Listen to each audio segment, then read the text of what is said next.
حضرت عائشہ صدیقہ رضی اللہ تعالیٰ عنہ فرماتی ہیں میں نے نبی پاک صلی اللہ تعالیٰ علیہ وآلہ وسلم کو مرض وصال تک دیکھا ہے، حضور کے وصال تک، کہ حضور قرآن پاک کی آخری 2 سورتیں پڑھ کے سورت فلق اور ناس اپنے ہاتھوں پہ پھونکتے تھے، پھر جسم پہ ملتے تھے۔ قرآن پاک میں شفا ہے۔ اب تو لوگوں نے دم درود کو اس کو بڑا ہلکا سا کام سمجھ لیا۔ ویسے بھی یہ عاملوں کے ہتھے چڑھ گیا، ملنگوں کے ہتھے چڑھ گیا، کاروبار بن گیا، تجارت بن گئی۔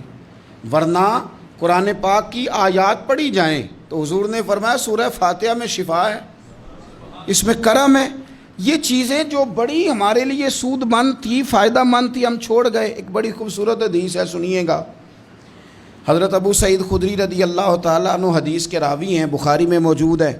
ارشاد فرماتے ہیں کہ ہم ایک سفر پہ تھے، واپس آ رہے تھے، ایک جگہ رات کو قیام کیا، سونا تھا، بستی تھی۔ بستی کے لوگوں نے نہ کھانا پوچھا نہ پانی پوچھا، کوئی ضیافت نہیں کی۔ آدھی رات کا وقت آیا تو ایک بندہ دوڑا آیا، کہنے لگا ہمارے سردار کو بچھو نے کاٹ لیا ہے، تم میں سے کوئی بندہ دم درود کر لیتا ہے؟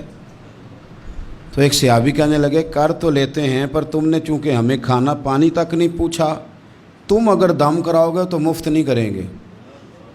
بخاری پڑھ رہا ہوں، پیسے لگیں گے۔ کتنے پیسے؟ بکریوں کا ایک ریوڑ پورا۔ شارحین نے لکھا 40 بکریاں۔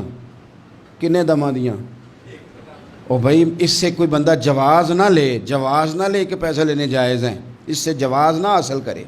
آپ بات کو سمجھیں، پس منظر کیا ہے؟ پانی تک نہیں تم نے پوچھا۔ کچھ لوگوں کا علاج ہوتا ہے، انہوں نے کہا پیسے لیں گے دم کر دیں گے۔ صحابی نے کہا حضرت ابو سعید خدری رضی اللہ تعالیٰ عنہ فرماتے ہیں وہ چونکہ تنگ تھے، بچھو کاٹ گیا، اور سردار کو کہا چل تو صحیح نا۔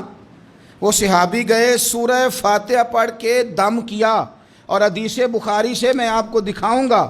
لوگ کہتے ہیں دم کدھر سے آ گیا؟ بخاری پڑھ رہا ہوں، صحیح بخاری۔ شفا تو اللہ نے دینی ہے نا، رب کریم نے شفا دے دی۔ بکریاں لے لیں، آ گئے جہاں آرام کر رہے تھے اس جگہ۔ صحابہ میں اختلاف ہو گیا، کچھ کہنے لگے بکریاں لینی چاہیے تھی، کچھ کہنے لگے نہیں لینی چاہیے تھی۔ حضرت ابو سعید خدری رضی اللہ تعالیٰ عنہ فرماتے ہیں پھر ہم نے فیصلہ کیا چپ کر کے سو جاؤ، صبح حضور کی بارگاہ میں جائیں گے۔ اگر کریم نے کہا لینی چاہیے تھی پھر تو موج بن گئی، اور اگر کہا نہیں لینی چاہیے تھی تو بکریاں ہانک کے واپس کر جائیں گے۔ مسئلہ کیا ہے؟ کہتے ہیں صبح گئے حضور کی بارگاہ میں، جا کے مسئلہ عرض کیا، یا رسول اللہ انہوں نے بھی پانی کوئی نہیں پوچھا تھا، ہم نے بھی کہا دم کریں گے تو پیسے لیں گے، تو ہم نے یہ بکریاں لی ہیں۔ شارحین لکھتے ہیں 40 تھی شاید۔ تو یا رسول اللہ اب کیا کریں؟ حضور مسکرانے لگے۔ جس کے گچھے سے لچھے جڑے نور کے، ان ستاروں کی نزہت پہ لاکھوں سلام، اور جس کی تسکین سے روتے ہوئے ہنس پڑیں، اس تبسم کی عادت پہ لاکھوں سلام، اور ان کی باتوں کی لذت پہ بے حد درود، ان کے خطبے کی ہیبت پہ لاکھوں سلام۔ حضور مسکرانے لگے، اور مسکرا کے پوچھا اچھا پڑھا کیا تھا؟ یا رسول اللہ سورہ فاتحہ۔ فرمایا سکھائی کس نے تھی؟ کہا یا رسول اللہ آپ نے۔ فرمایا پھر آدھی بکریاں میری ہیں آدھی تمہاری ہیں، پر میرا حصہ نکالو نا بھائی۔